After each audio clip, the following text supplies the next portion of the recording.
কমিশনের অবজারভার মুরুগেন ফি দিয়ে কিছু হবে না।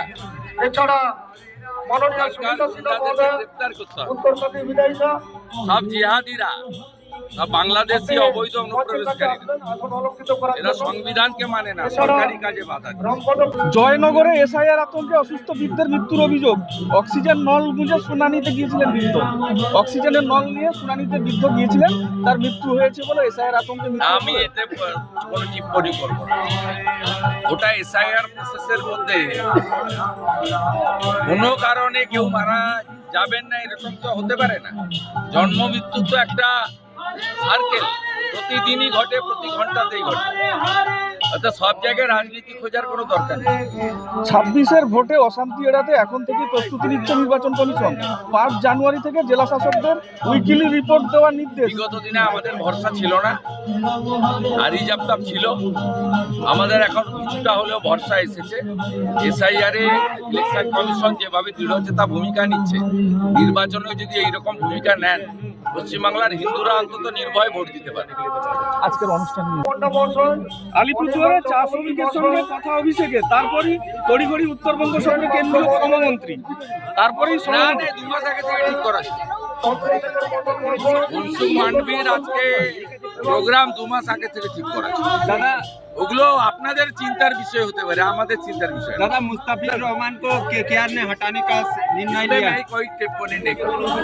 बीसीसी जो किया वो बहुत सोच समझ के किया और राष्ट्र सर्वोपरि वो देश हित में किया। इसमें हम लोग का घोषणा ठीक नहीं है। ये पूरा स्पोर्ट्स का मैटर है, इसमें बीसीसीआई जिम्मेदार है। बांग्लादेश में फिर काम करने दीजिए, बांग्लादेश बाद में राजनीति। बांग्लादेश में फिर एक हिंदू का निधन हुआ है, आग से जला के। मुल्ला यूनुस का सरकार रहेगा, हिंदू का हालत ऐसे होगा। वहाँ भी हिंदू जला रहा है, यहाँ भी ममता बनर्जी हिंदू को भगा रहा है। जो बांग्लादेश में हो रहा है, ये बंगाल में भी एक ही हालत है। इसको सुधारने के लिए राष्ट्रवादी सरकार चाहिए। আজকের অনুষ্ঠান নিয়ে এটা আমার তো হোমল্যান্ড, এখানে আমি জন্মেছি, এখানে আজকে এই রবিবার এখানে ছিলাম। তাই এখানকার যারা আছেন আমাদের সাধন দোলাই সহ, বিশেষ করে এখানে বহুত শিডিউল কাস্ট নেতৃত্ব, এরা দীর্ঘদিন ধরে এবং এর সঙ্গে সনাতনীরা সবাই যুক্ত আছেন। এরা বহুদিন ধরে এখানে ধর্মকর্ম করে। এখানেই শনি মন্দির তৈরি হয়েছে, এখানে প্রত্যেক বছর একাধিক অনুষ্ঠান হয়, দুর্গাপূজা হয়, কালী পূজা হয়। এখানকার মানুষ সনাতন ধর্মকে বাঁচিয়ে রাখার জন্য, সনাতনীদের একজোট রাখার জন্য আমাদের ধর্মকর্ম পালন করেন। আজকে আমি এসে আমি রাধা মাধবকে প্রণাম করলাম, কপাল চন্দনে চর্চিত করলাম, 3 বার প্রদক্ষিণ করলাম হরিবাসরকে, এবং সর্বোপরি আমাদের যে প্রসাদ, যাকে অন্ন বলা হয়, তুলসী দিয়ে গ্রহণ করতে হয়, মহাপ্রভুর প্রসাদ, সেই প্রসাদ বিতরণের কাজে হাত লাগালাম। এর থেকে তো হিন্দু হিসেবে পরম প্রাপ্তি হতে পারে না।